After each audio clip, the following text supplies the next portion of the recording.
దర్శిలో విజయం టీడీపీదే అంటున్నారు ఆ పార్టీ అభ్యర్థి డాక్టర్ గొట్టిపాటి లక్ష్మి.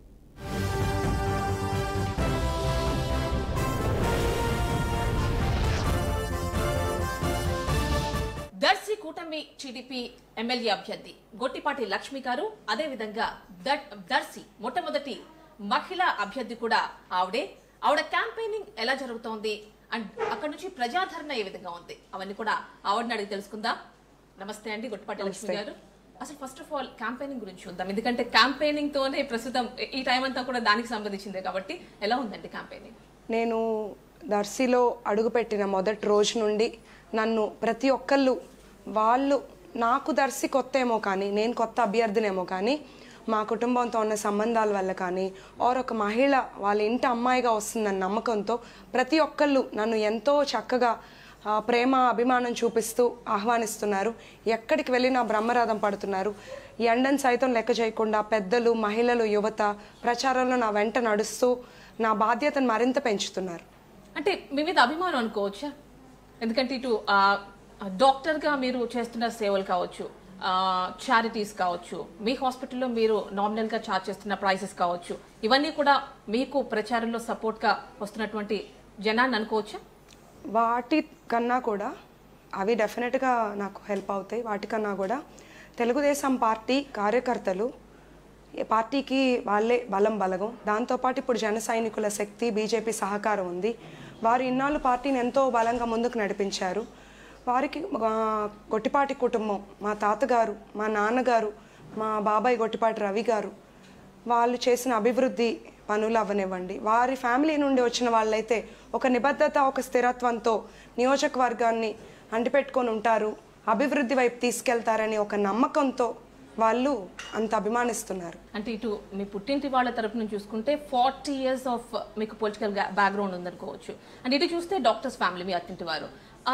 ఎలా మీరు పొలిటికల్గా ఈ స్టెప్ తీసుకోవడానికి అంటే లెగసీని కంటిన్యూ చేయాలనుకున్నారా, లేదంటే ఇప్పుడు చేస్తున్న ఏదైతే ఈ సేవ ఉందో డాక్టర్గా మీరు చేస్తుంది దాన్ని మరింత ముందుకి ఇంకొంచెం ఎక్కువగా చేయాలంటే పొలిటికల్గా ఉంటే బాగుంటుంది అనుకున్నారా, లేదంటే చంద్రబాబు నాయుడు అంటే టీడీపీ నుంచి టికెట్ ఆఫర్ చేశారు కాబట్టి ఈ థాట్ ప్రాసెస్ అంతా మీలో ఉంది కాబట్టి వెంటనే యాక్సెప్ట్ చేశారు అనుకోవచ్చా?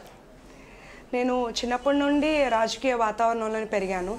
ఇంట్లో ఎప్పుడూ అదే డిస్కషన్స్ ఉంటాయి. పలానా గ్రామంలో వాళ్ళకి ఈ ప్రాబ్లమ్స్ ఉన్నాయి, మనం వాళ్ళకి ఇట్లా అందుబాటులో ఉండాలి, ప్రజలకు ఎలా మనము ఆదుకోవాలి, మనుషులుగా మా వాళ్ళందరికీ పేరుంది. మా తాతగారికి కానీ, మా నాన్నగారు, మా బాబాయ్ గారికి. అట్లాగే మామయ్య గారు కోడెల శివప్రసాద్ గారితో ప్రయాణం చేశారు. ఆయన కూడా వైద్య సేవతో పాటు 30 years పేదల డాక్టర్గా పేరుంది. అంతేకాకుండా రాజకీయాల్లో కూడా కోడెల శివప్రసాద్ గారితో పాటు ప్రయాణం చేశారు. మేము గత 1-2 yearsగా అన్నా క్యాంటీన్లు నడిపాము. 1 year పాటు అన్నా క్యాంటీన్ నడిపాము. 1-2 yearsగా చాలా సేవా కార్యక్రమాలు చేశాము. నర్సరావుపేటలో 5 yearsగా ఉచిత మెడికల్ క్యాంప్స్ ఎన్నో ఊరిలో కండక్ట్ చేశాము. ఇలా చేస్తున్న క్రమంలో ప్రజల్లోకి వాళ్ళ సమస్యలు తెలుసుకుంటున్నప్పుడు, వాళ్ళు మాతో మాట్లాడుతున్నప్పుడు ఒక డాక్టర్గా నేను కొంతమందిని ఇన్ఫ్లుయెన్స్ చేయగలను. అదే రాజకీయాల్లోకి వస్తే నేను ఎక్కువ మందిని విస్తృత సేవ చేయగలను, ఎక్కువ మందికి. సో అంటే కేవలం అంటే ఈ డాక్టర్గా మీరు మీ హాస్పిటల్లో చేస్తున్న ఏవైతే నామినల్ ఛార్జెస్ ఉన్నాయో అవి మాత్రమే కాకుండా స్టూడెంట్స్కి ల్యాప్టాప్స్ కావచ్చు, వ్యాపారం చేసుకుని చిరు వ్యాపారులకి తోపుడు బండ్లు కావచ్చు, అండ్ అన్నా క్యాంటీన్కి సంబంధించి కూడా మీరు అసలు ఆ నామినల్గా ఏదైతే 5 rupees ఛార్జ్ చేస్తారో అది కూడా ఛార్జ్ చేయకుండా ఫ్రీగా మీరు ఒక అరౌండ్ 250 days ఫ్రీగా ఇచ్చారని కూడా విన్నాము. ఎస్, మేము అన్నా క్యాంటీన్ ఫ్రీగా నడిపాము. And every 50 days or every 100 days మేము అక్కడికి వెళ్ళి ఫ్యామిలీ అంతా వాళ్ళతో పాటు కలిసి భోంచేసే వాళ్ళము. చదువుకునే పిల్లలకి హెల్ప్ఫుల్గా ఉండడానికని వాళ్ళు వచ్చి అడిగినప్పుడు ల్యాప్టాప్స్ ప్రొవైడ్ చేశాము. నియర్లీ ఒక 150 to 200 తోపుడు బండ్లు ఇచ్చాము చిరు వ్యాపారులకు నర్సరావుపేటలో. ఇవన్నీ మేము మా ఓన్ దీంతో చేశాము. ఇంత బిజీ షెడ్యూల్లో ఉన్నారు మీరు, ఒక డాక్టర్గా ఒక 100 deliveries చేస్తారట కదా 1 month? మా హాస్పిటల్లో మంత్లీ 100 deliveries అవుతాయి మీ చేతుల మీదుగా. ఎస్. సో మరి ఎలా ఇదంతా బ్యాలెన్స్ చేస్తున్నారు? నాకు ఎప్పుడు నా ప్రొఫెషన్ అంటే నాకు చాలా ఇష్టము. నేను మొదటి నుండి కూడా చాలా కష్టపడి చదువుకున్నాను. ఏ పని చేసినా నేను పూర్తి కమిట్మెంట్తో చేస్తాను. ఇప్పుడు గత 1 yearగా నాకు హెల్ప్ఫుల్గా అదర్ టీమ్ ఉన్నారు. అండ్ ఇప్పుడు పూర్తిగా పాలిటిక్స్లోకి వచ్చేసరికి నేను వేరే టీంని రెడీ చేసి వచ్చాను. బట్ మా ప్రొఫెషన్ వైజ్ కానీ ఏదైనా మేము ఒక్కసారి దిగామంటే ఫుల్ కమిట్మెంట్తో ఉంటాం. అంటే ఎంత మీరు పక్కన వాళ్ళందరినీ కూడా మీకు హెల్ప్ కోసం పెట్టుకున్నప్పటికీ కూడా మీరు క్యాంపెయినింగ్ లో ఉన్న ఏదైనా ఎమర్జెన్సీ వచ్చింది, కేసు వచ్చిందంటే వెళ్ళి చేసేస్తారట కదా. మొన్న అబ్బాయిపాలెం అనే గ్రామవాస్తవ్యులకు ఒక ఎమర్జెన్సీ కాన్పు వెళ్ళి అటెండ్ అయ్యి వచ్చాను. ఇట్లా క్యాంపెయిన్ బయలుదేరుతున్నప్పుడే నాకు కాల్ వచ్చింది, అటెండ్ అయ్యి వచ్చాను. అది నా ఒక రొటీన్ పనిలానే చేశాను. అది ప్రౌడ్ థింగ్ కాదు, happy thing, actually happy moment. Because నా ప్రొఫెషన్ నేను నిర్వర్తించాను అనమాట. అండ్ ఇక్కడ చూస్తే వైసీపీ ఎమ్మెల్యే అభ్యర్థి ఇక్కడ దర్శి నుంచి బుచ్చేపల్లి శివప్రసాద్ గారు. సో మరి ఆయన్ని ఏ విధంగా అంచనా వేస్తున్నారు? ఎలాంటి ఇన్ఫ్లుయెన్స్ ఉంటుంది అంటారు? వాళ్ళు 20 yearsగా రాజకీయాల్లో ఉన్నారు.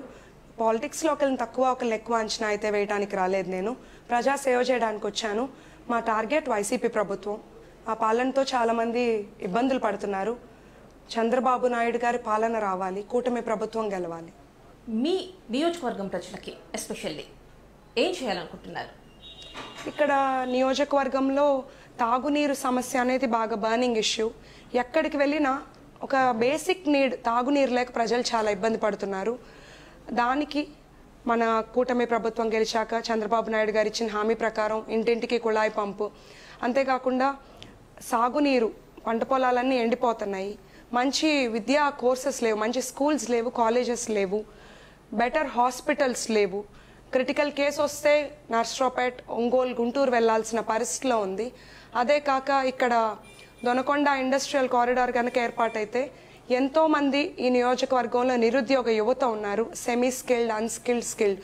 వాళ్ళందరికీ సొంత గడ్డ మీదే ఉపాధి అవకాశాలు వస్తాయి, వలసలు అనేది తగ్గిపోతాయి.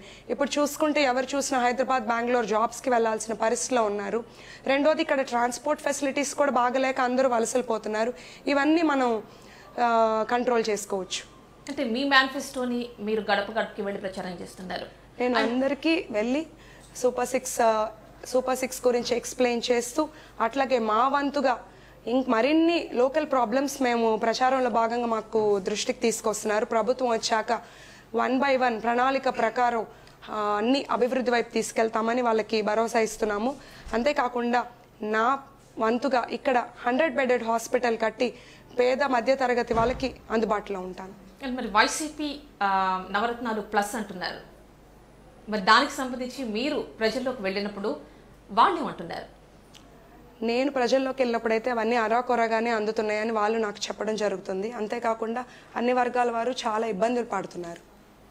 అంటే ఆల్రెడీ నవరత్నాలు ఉంది లాస్ట్ టైం, అంటే 19 to 2024. ఇప్పుడు ప్లస్ అంటున్నారు, ఇంకొంచెం అదనంగా ఇస్తారు అంటున్నారు. అయితే ఇక్కడ చూసుకున్నట్లయితే మనం చంద్రబాబు నాయుడు అంటే కూటమి manifesto, especially TDP, Janasena and BJP ఆమోద ముద్రతో. సో మరి ఇక్కడ చూసుకున్నట్లయితే ఇప్పటి వరకు ఒక 3,000 కూడా ఇవ్వట్లేనట్టుంది వైసీపీ. సో భవిష్యత్తులో 2004 నాటికి అంచెలంచెలుగా పెంచుకుంటూ ఒక 3,500 రూపాయలు చేస్తామంటున్నారు వారు. అయితే ఇక్కడ చూసుకుంటే చంద్రబాబు నాయుడు అధికారంలోకి వచ్చిన వెంటనే 4,000 రూపాయలు ఇస్తాము పెన్షన్ అంటున్నారు. మరి ఇలాంటి అంశాలు అక్కడికి వెళ్ళినప్పుడు ప్రజలు ఏమంటున్నారు? నేను ప్రచారంలో భాగంగా ప్రజల్ని కలుస్తుంటే చాలామంది పెన్షన్ రావట్లేదని, చదువుకున్న పిల్లలు ఇంట్లో ఉన్నారు, ఎటువంటి ఉపాధి లేదు, వైద్య సరిగ్గా లేదు, ఇలా ఎన్నో ప్రాబ్లమ్స్ చెప్తున్నారు. అసలు పెన్షన్ మొదలుపెట్టింది నందమూరి తారక రామారావు గారు 25 రూపాయలతో. తర్వాత చంద్రబాబు నాయుడు గారు 200 నుండి 2,000 చేశారు. జగన్మోహన్ రెడ్డి గారు దాన్ని 2,000ని 3,000 చేయడానికి చాలా కాలం పట్టింది. ఇప్పుడు తెలుగుదేశం, జనసేన, బీజేపీ కూటమి అధికారంలోకి వచ్చిన వెంటనే 4,000 చేయటమే కాదు, ఆ పెంచిన 3,000 కలిపి జూలై నుండి 7,000 ఇస్తారు. జూలైలో 7,000 ఇస్తారు.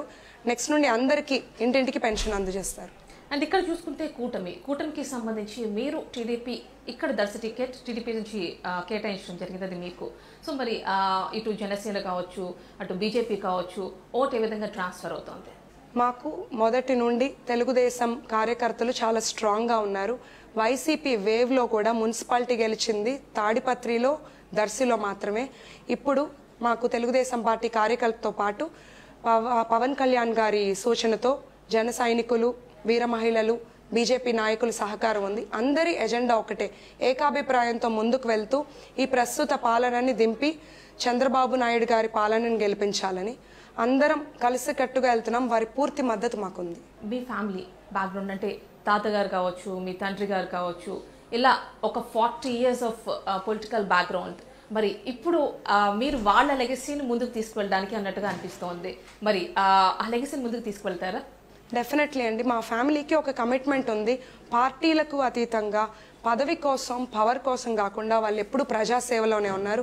ఒక క్లీన్ పొలిటికల్ ఇమేజ్ ఉంది మా ఫ్యామిలీకి. అవినీతి పాలన కానీ ప్రజల సొమ్ము వైపు చూడని ఫ్యామిలీ. ఆ వాతావరణంలో పెరిగాను. వాళ్ళకన్నా ఒక మెట్టు ఎక్కువగా చేయడానికే కృషి చేస్తాను. ఫైనల్గా దర్శి కాన్స్టిట్యుయెన్సీ ప్రజలకి ఏం చెప్తారు? మీ ఇంటి అమ్మాయిగా వస్తున్నాను.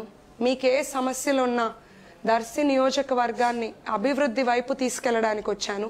ఒక్కసారి నమ్మి ఆదరించండి. నెక్స్ట్ 10 ఏళ్లలో మనం దర్శిని ప్రకాశం జిల్లాలో మార్గదర్శిగా చేసి చూపిస్తాను. థ్యాంక్ యూ అండి. Thank you so much Gottipati Lakshmi గారు. We wish you all the best. Thank you. అది దర్శి కూటమి టీడీపీ ఎమ్మెల్యే అభ్యర్థి గొట్టిపాటి లక్ష్మితో exclusive interview with BRK news. Stay tuned to BRK news Telugu సత్తా.